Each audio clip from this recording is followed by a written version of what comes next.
Fala pessoal, tudo bem? Bem-vindos a mais um vídeo. No vídeo de hoje eu vou estar explicando um pouquinho sobre o que são ações. Então se você está começando na Bolsa de Valores, quer entender no que você está investindo, que isso é muito importante, né?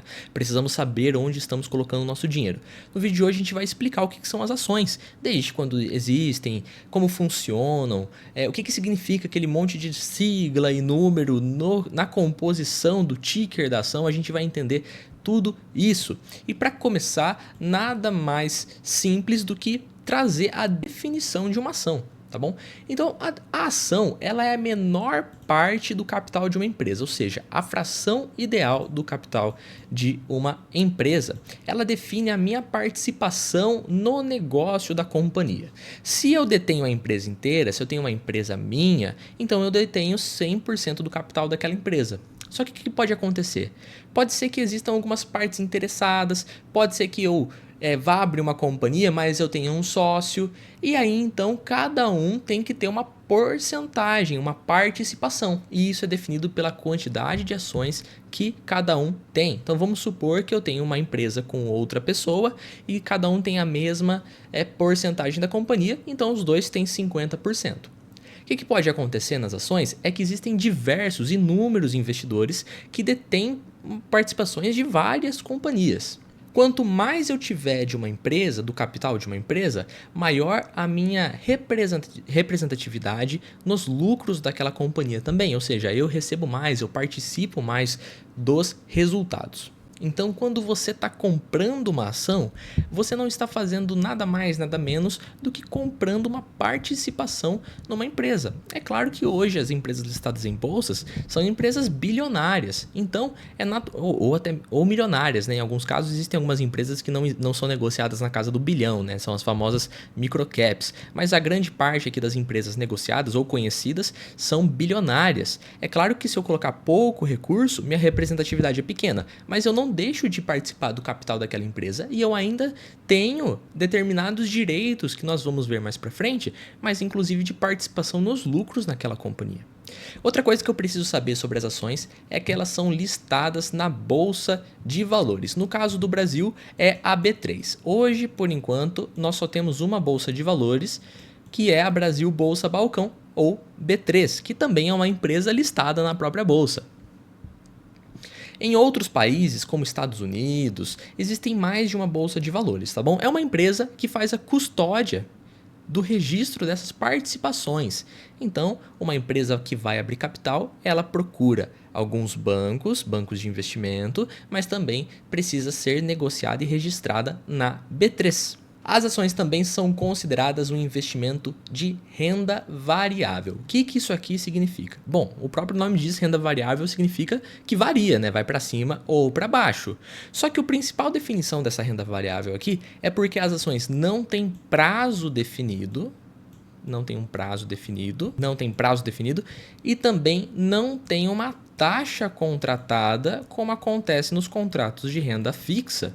Por exemplo, se você vai investir em um CDB, ele vai te dar uma taxa e uma data de vencimento. Vamos supor um CDB de 100% do CDI que vence em 2, 3, 5 anos. Então ele te deu um prazo, te deu uma taxa. Automaticamente então você se torna credor do emissor, ou seja, a empresa que emitiu a renda fixa te deve, mas não é o caso das ações. Por quê? Porque você também se tornou o dono daquela empresa em uma porcentagem pequena, em uma participação menor, mas você também é dono daquele negócio. E por isso que não existe um prazo de vencimento e nenhuma taxa. Ou seja, não há garantia de retorno. Não significa que se você comprar a ação agora, você vai ter aquela remuneração fixa todos os anos.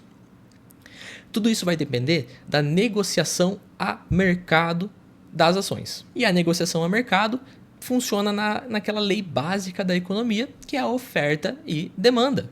Se eu tenho muita gente demandando, ou seja, comprando mais do que vendendo, a tendência dos preços é que eles vão subir. Já se eu tenho muitos vendedores das ações e poucos compradores, a tendência é que os preços vão cair para poder atender aqueles que estão comprando, que sempre querem pagar mais barato, ou, por exemplo, quando tem muito comprador, vai aceitar pagar preços maiores para atender aqueles que estão vendendo. Então, uma coisa que você precisa pôr na sua cabeça é que Os preços da bolsa de valores dependem de pessoas negociando. Isso é muito importante dizer. São pessoas comprando e pessoas vendendo.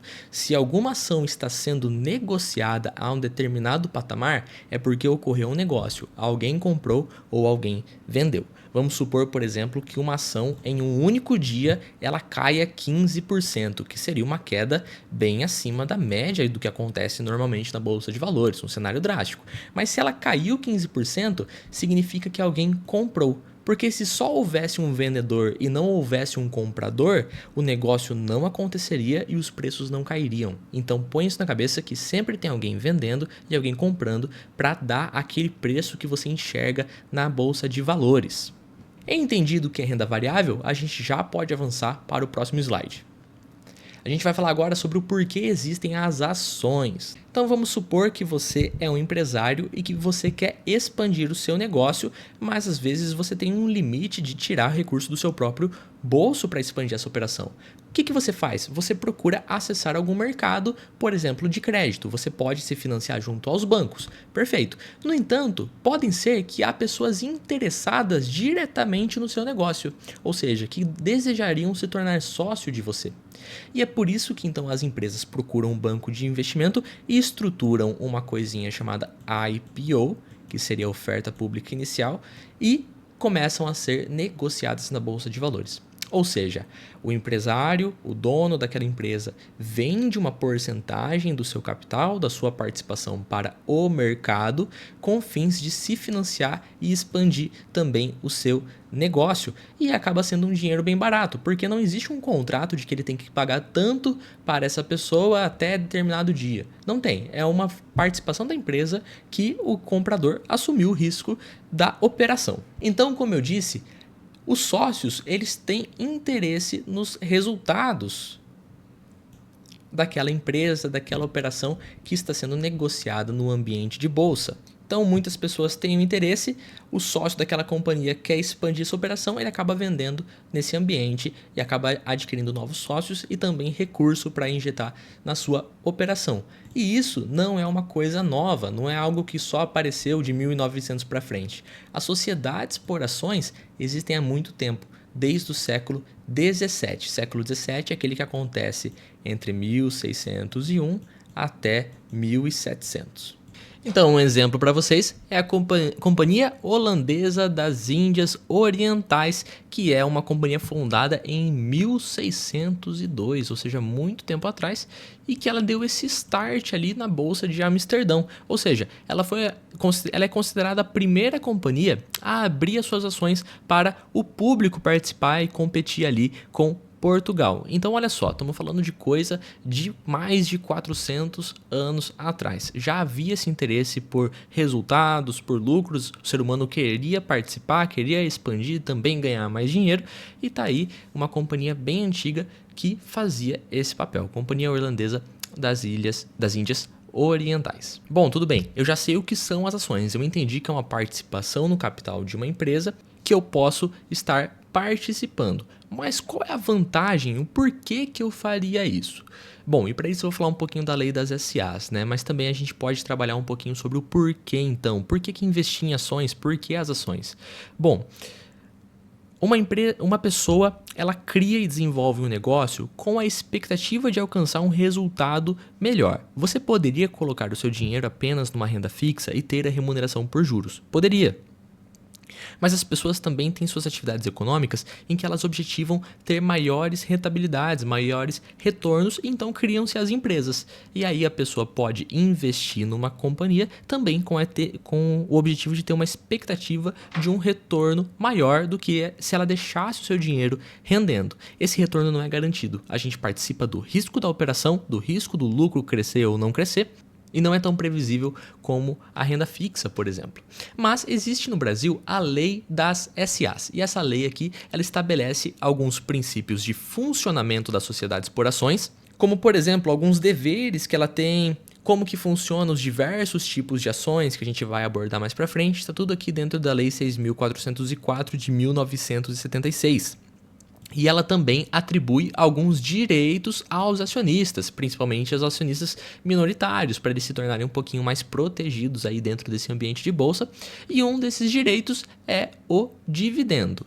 Cada companhia tem uma forma diferente de declarar, anunciar o pagamento de um provento, a porcentagem do lucro que é distribuída. Isso é de companhia para companhia, mas dentro da lei das SAs também se rege sobre a questão dos dividendos. Mas a gente vai ter um vídeo separado para falar só dessa questão do dividendo. Vamos passar agora para falar um pouquinho sobre os tipos de ações que existem, e para isso eu trouxe uma das maiores empresas do país, só para a gente entender um pouco a questão da diferença entre os diversos tipos de ações. Essa empresa que com certeza você já ouviu falar, que é a Petrobras, uma empresa aí do setor de óleos e combustíveis. Ela trabalha com exploração e produção de petróleo e outros tipos de componentes também, tá?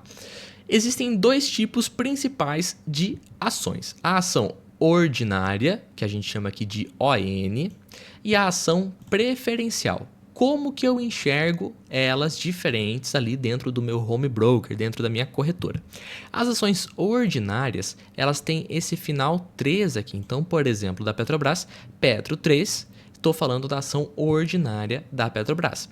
Já a ação preferencial, Petro 4, então olha só, o final é diferente, uma é 3, a outra é 4. Se eu vejo uma ação final 4, eu estou falando da ação preferencial. Por exemplo, se você visse lá no seu home broker o seguinte código, CMIG4, você está falando de uma ação ordinária ou preferencial? Tem o 4 no final, então é uma ação preferencial. Existem outros tipos de ações, ou seja, diversos tipos de finais, como por exemplo 5, 6 e 11, mas eu não vou falar nesse vídeo por ser um vídeo introdutório para você entender o conceito. Mas aqui, por exemplo, seriam ações preferenciais também, final 5 e final 6, e também o final 11 são as units, ou seja, um pacotinho de ações. Mas eu não vou me prender neles agora, a gente vai focar nos dois principais tipos mais comum, final 3 e final 4.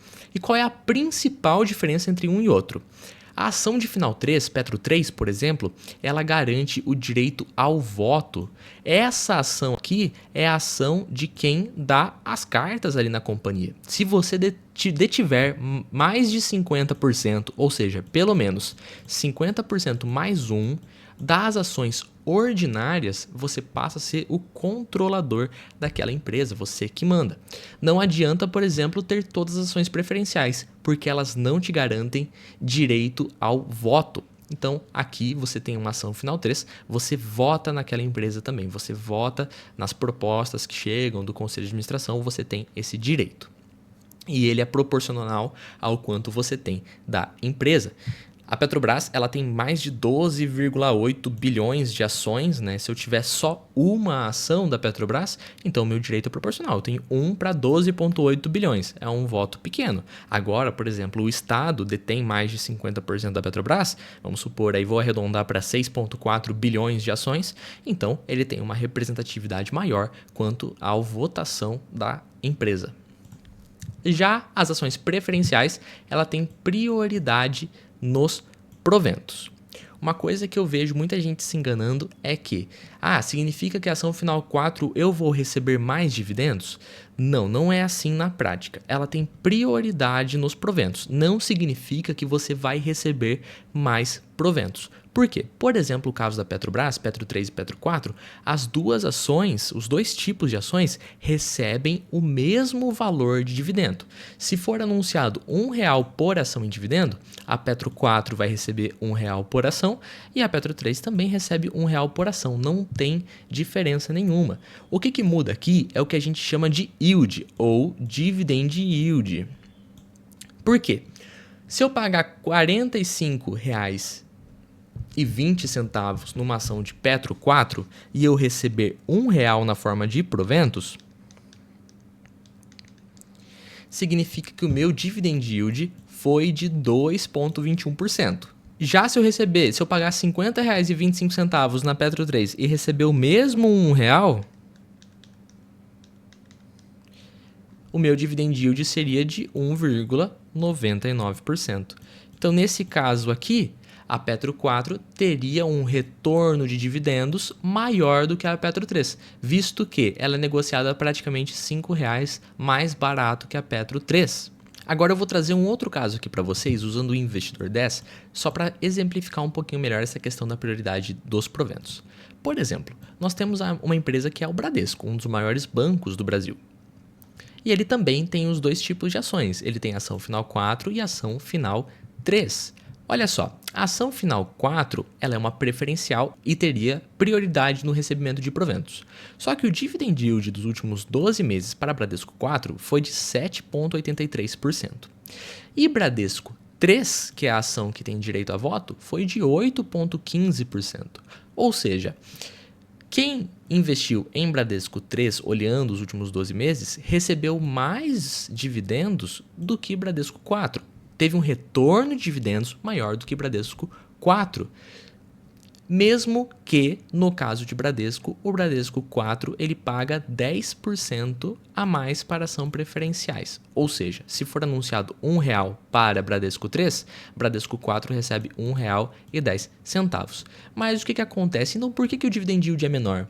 Porque, olha só, preço sobre lucro é um ponto importante. Porque Bradesco 4 é negociado a mais vezes o lucro do que Bradesco 3. Então tem uma relação de preço sobre lucro maior. Você paga em Bradesco 4 R$ 8,20 para cada real de lucro gerado. E para Bradesco 3 você paga R$ 7,07 para cada real de lucro gerado. Ou seja, a relação de preço sobre lucro sendo menor, mesmo com o dividendo sendo maior para Bradesco 4, o retorno, que é o dividend yield, acabou sendo maior para Bradesco 3. Não é em todo caso que isso acontece, às vezes a empresa que recebe mais proventos também tem um dividend yield maior, isso tem a ver com outros fatores que eu não vou falar aqui, mas só para entender um pouquinho, tá? Então não significa que prioridade nos dividendos sejam dividendos maiores, uma coisa não tem a ver com a outra, você precisa olhar o preço que você está pagando. Espero que tenha ficado claro essa parte aqui do conteúdo. Se você acha que precisa de um conteúdo complementar para falar um pouquinho mais sobre isso, deixa aqui nos comentários que eu vou ficar muito feliz lendo e fazendo um novo vídeo. Agora eu vou falar especificamente sobre o ticker e novamente eu peguei a Petrobras aqui. Então você vê aqui que temos quatro letras e temos um número aqui no final. Essa é a composição do ticker de uma empresa. Quando você vai investir ou quer investir numa empresa, você procura o ticker para indicar qual ação que você quer comprar, de qual empresa. No caso de Petrobras, PETR, e aí você define se você quer comprar ação ordinária ou ação preferencial. No caso de exemplo aqui eu trouxe a PETR 4, que é a ação preferencial. Então a composição no Brasil para as ações sempre será 4 letras e um número que indica o tipo da ação. O quadrado vermelho, então, recapitulando, indica qual ação que é e o final, o número, indica o tipo da ação que eu desejo comprar. Só que tem um porém. Se você abrir o seu home broker e for procurar PETR 4, você só poderá negociar as ações em lotes de 100 ações. Ou seja, a Petrobras 4, no dia que eu tirei o print, estava custando R$ 45,20, você teria que investir em lote, ou seja, pelo menos R$ 4.520, que é um multiplicado aqui pelo outro, são 100 ações. 100 ações é R$ 45,20, R$ 4.520. Mas você pode falar assim, poxa, mas eu estou começando e eu não tenho esse recurso disponível. O que eu faço? Tem solução? Lógico que tem. Você vai acessar o mercado fracionário, que é a mesma composição PETR4, indicando qual ação que é, 4 indicando o tipo da ação, se é ordinária, se é preferencial, só que você adiciona um F no final, a letrinha F indica que é o mercado fracionário. Nesse mercado você pode comprar por ordem entre 1 e 99 ações. Não tem diferença nenhuma, você continua recebendo proventos, você continua fazendo parte do capital daquela empresa, é uma participação acionária, tá? A única diferença é a quantidade das ações. Se não tem o F no final, você vai comprar por lote. Com o F você compra entre 1 e 99. Finalizando o vídeo de hoje, vou trazer algumas dicas de estudo que o investidor precisa ter para aprender a investir melhor na bolsa de valores. Primeira coisa que você pode fazer é estudar os números das ações, entender os preços, dividend yield, valor patrimonial, conheça o número das ações da empresa que você quer investir. Veja se ela é uma boa pagadora, se ela tem frequência no pagamento, se ela tem pagamentos de dividendos passados, né? Veja a questão do preço, preço sobre lucro, que são os indicadores, a gente vai ter vídeo sobre isso. Mas entenda os números da ação que você deseja investir. E aí abre também a sua corretora e procure os tickers. Coloca lá a ação que você tem interesse. Por exemplo, Banco do Brasil, BBAS3, Bradesco, BBDC3 ou 4, Itaú, ITUB3 ou ITUB4 e por aí vai. Uma outra dica é acesse o nosso grupo no Telegram, o link está na descrição, para ver notícias do mercado. E também se inscreva no canal, deixa seu like, compartilhe com seus amigos, que me ajuda e me apoia bastante. Vou ficando por aqui, até a próxima e tchau!